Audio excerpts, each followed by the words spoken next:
A quick message before we begin. If you're interested in creating your own podcast, I want to let you know about DC Podfest.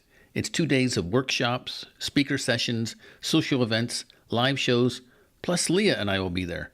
I'll be presenting a session on how to create a TV commercial for your podcast.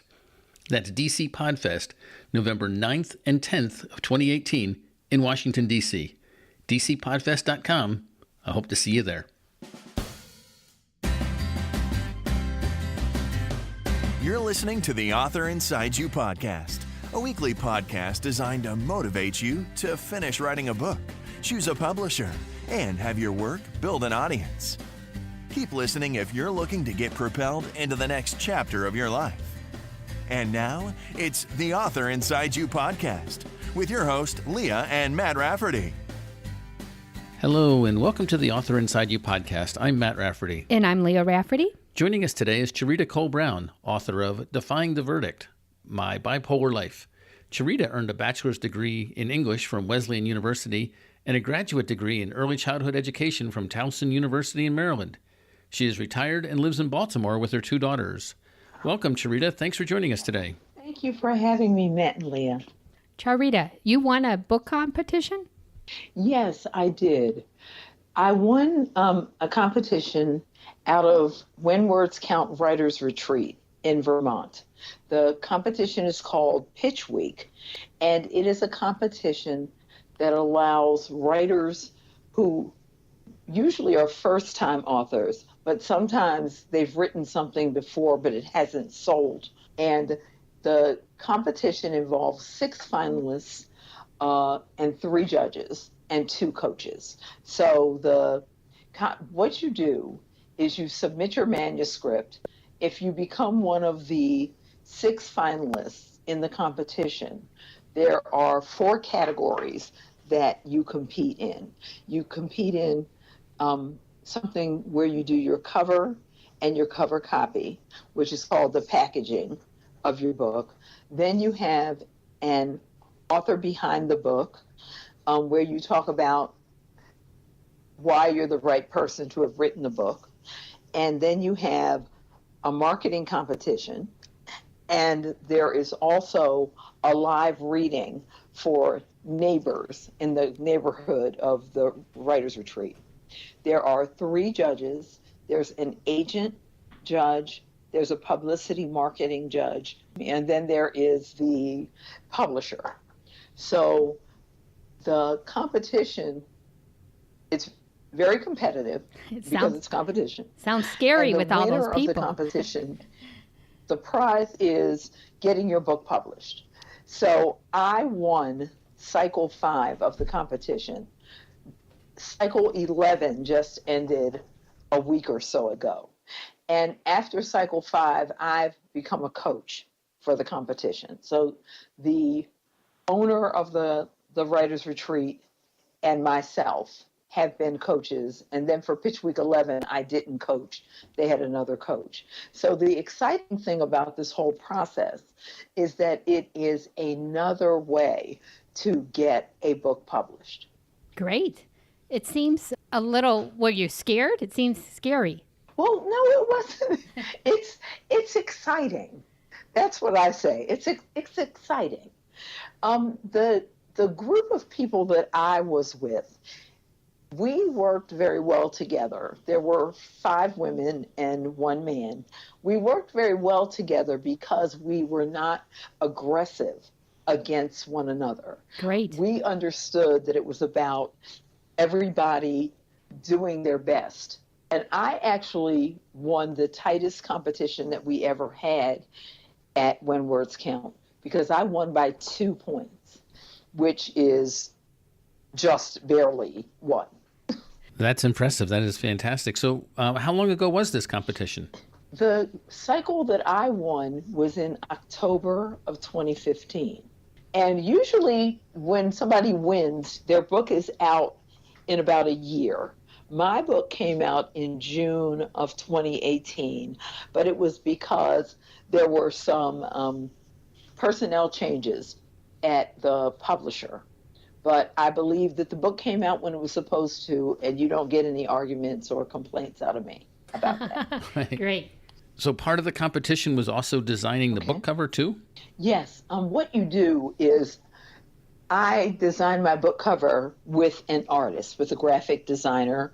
So the book cover that I used for the competition is not the book cover that ended up on the published book. Oh, okay. On the published book, and sometimes in the competition, the book cover that you use for the designer is the published book's cover.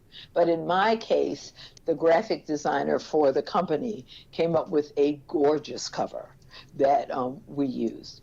I had a nice cover in the competition, but I have a gorgeous cover now. Yes, it's very nice. It is Very great. nice. I really like the blue.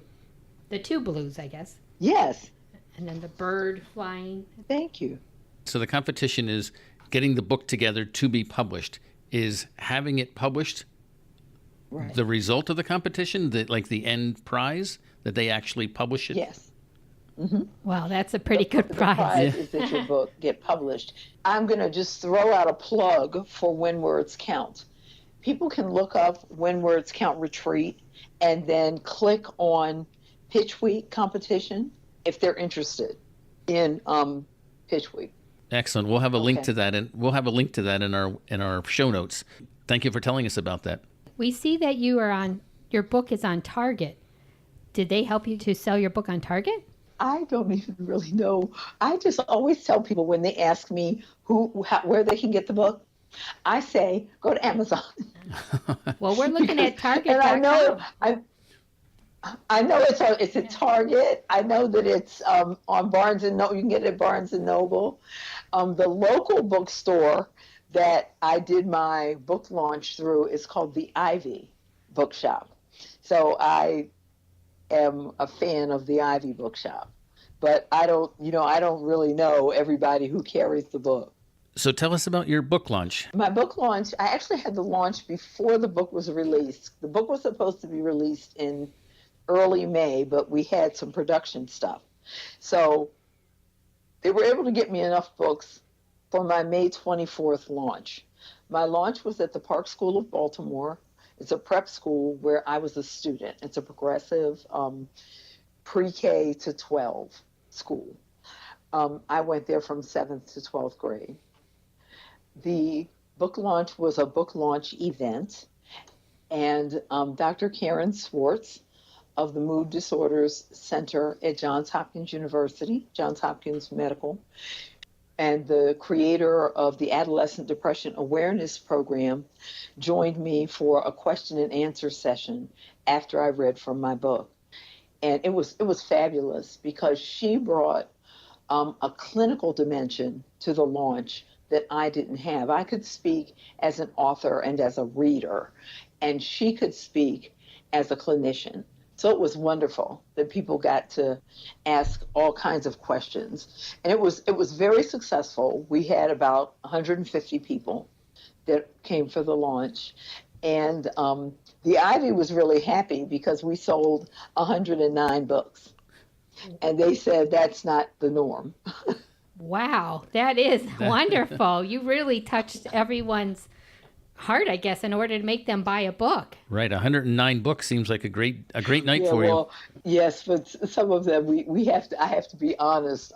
Some of these people were my family. That's Not fine. everybody, but some of these people were my family. Maybe that's even better because the your family will buy a book. Yeah. You're right. Families will buy books. Did you find it hard to write the book, or was it therapeutic for you to write the book? It was very difficult to write the book.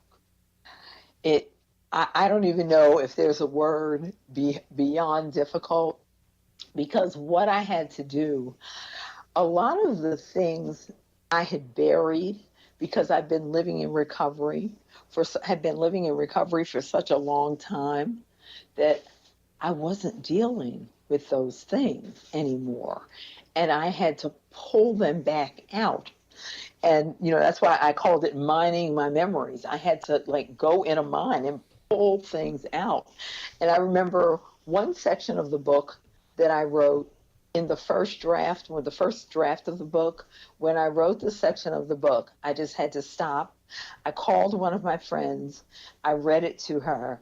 And then I stopped writing for the night, and I went, I think, and watched some kind of cartoon like Lilo and Stitch or something, but something that really did not deal with that because I had to rest my mind.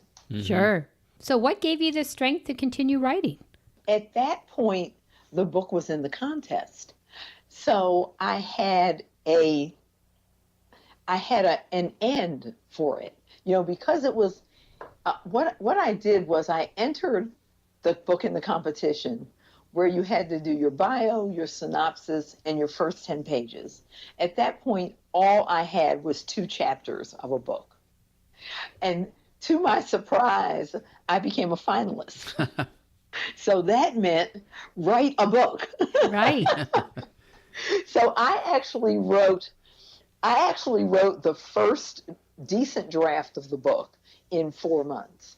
Now, the editing process after that, after the book won the competition, there were so many edits after that. It wasn't like, oh, you did some edits. And for the competition, I had an editor, and then a wonderful woman, Peg Moran, who does editing currently. She wasn't my editor, who does editing currently, told me, she said, Charita, she said, I'll read it for you if you want me to read it. So, because I was like at an impasse before I handed it off to the publisher. So she read through and gave me some very valuable insights that I was able to move some things about. And I had a great editor at Curbside Splendor. And, his name is Joshua Bonsack, and he was pretty great. And the reason he was great for me was he wasn't familiar with bipolar disorder. He wasn't familiar with being a Black woman with bipolar disorder. He wasn't familiar with the Christianity that I was familiar with. So he helped me to craft a book that somebody who lived outside of my reality could understand without it being like, oh my goodness, this is too religious, or this is just too much. So he was able to give me feedback that helped me. And then there was another young man who read through the book for me who had experience with mental health challenges. So he was able to give me some other great information. Like he said to me when he read the section about Black people sometimes being misdiagnosed with schizophrenia instead of bipolar disorder, he actually looked it up. He was like, Charita, he sent me a message. He said, this is real. I researched this, and you're right. I said, yeah, but I had researched it. And I knew that it was, that it was a reality, and I had also been told about it. Wow. We hear lots of stories about people who have trouble with editors or who don't want to hire an editor. And it sounds like you had 2 of them who really helped you out. I believe even if you self-publish, I believe you should hire an editor. Mm-hmm.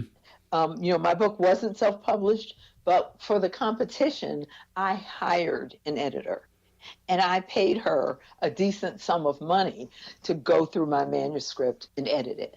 Because an editor looks at a manuscript differently. Like if you are the writer, you're going to see what you meant to say. An editor is going to see what you actually wrote.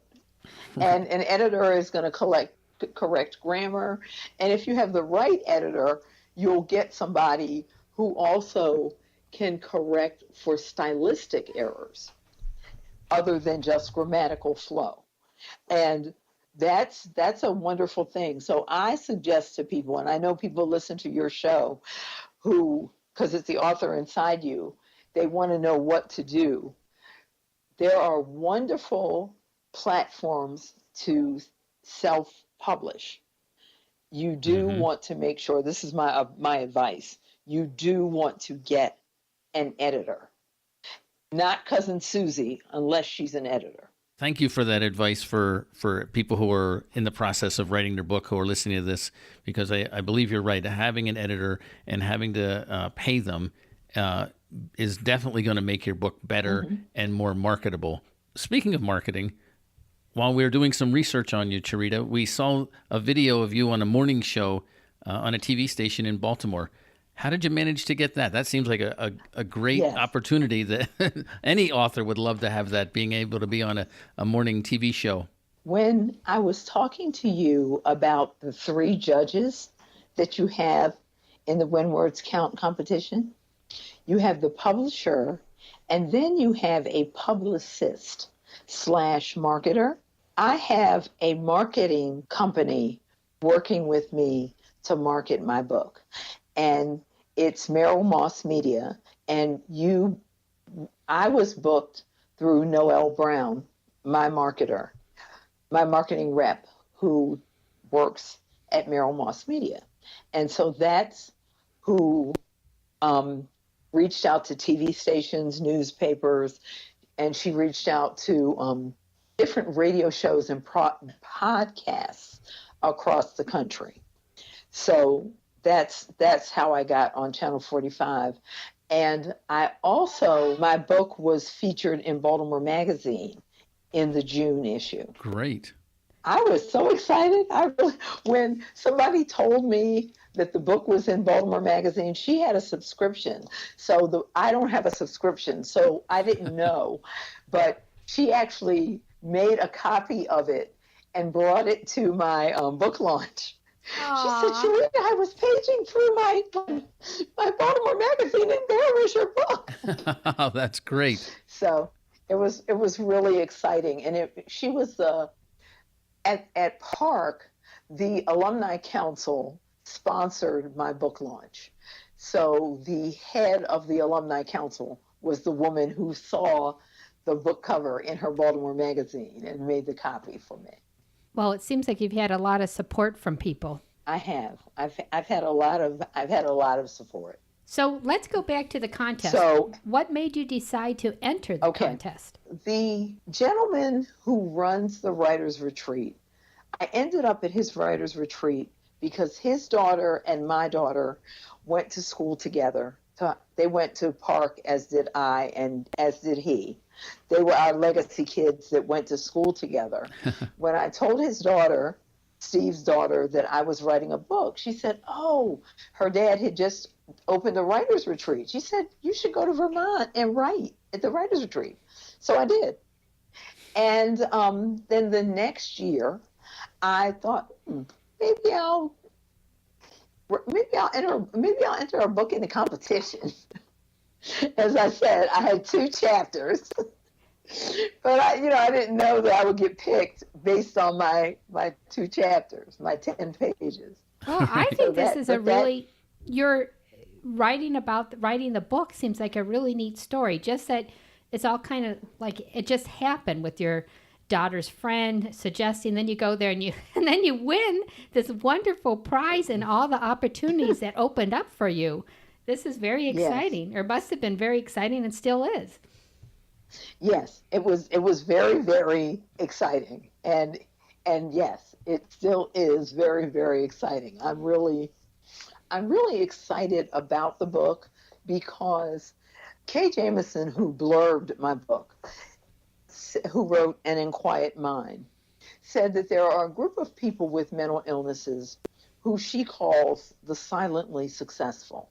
So we are the people that people don't know because our mental illness is managed better. We're living a more balanced life. So people don't know that we are ill, but by us coming forward and sharing, it takes a lot of the stigma off of mental illness. It gives other people hope that they can do well, because I'm not an anomaly. It gives other people hope that they can do well, and it creates an atmosphere of understanding for people who don't have a mental illness. Sure. Mm-hmm. And also for the family members, by you writing this book and other people, it gives them hope, like you said, and then also, I'm not alone. It's important for people to understand that mental illnesses are treatable.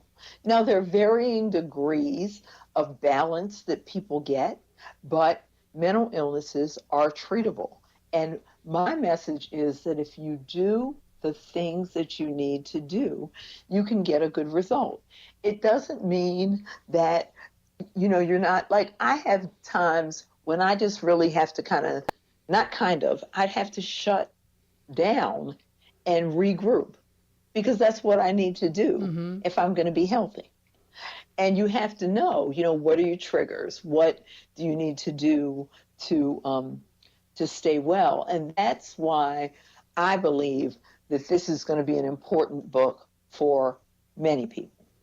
So, Charita, it's been great having you as a guest, hearing about the competition that you entered and how you won. It's like a great, it's a great story that other people can enter the contest with the chance of winning. So here we are. Yes. We're speaking to the winner right here.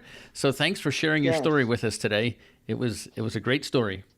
Thank you, Matt and Leah. I'm glad we finally got this opportunity to talk on the Author Inside You podcast. And I encourage people to go out and buy Defying the Verdict, My Bipolar Life. And where can they purchase that book? Well, as you said, it's available at Target. Yes. I think that's a pretty big deal. That's great. Yes, it's also available at Amazon, Barnes & Noble. And I'm encouraging people, if you really love the book, please go on Amazon and give me a 5-star review if you love it, because we need to gain traction for the book. How can our audience members get in touch with you? You can do defyingtheverdict@gmail.com. You can also do defyingtheverdict.com and CharitaColeBrown.com. And then there is a phone number, and that is 410-585-5721. That's 410-585-5721. The thing is, at this point, I just want to make sure that people understand that there is help and there is hope. And so if my story can be a conduit for that, I'm happy to do that. I'm happy to do that. Congratulations again. And just a reminder, you can find us on Facebook if you search for The Author Inside You. So if you get a chance, share a picture of the book that you're reading right now. Until next time. Right on. Thank you for listening to the Author Inside You podcast with your host, Leah and Matt Rafferty.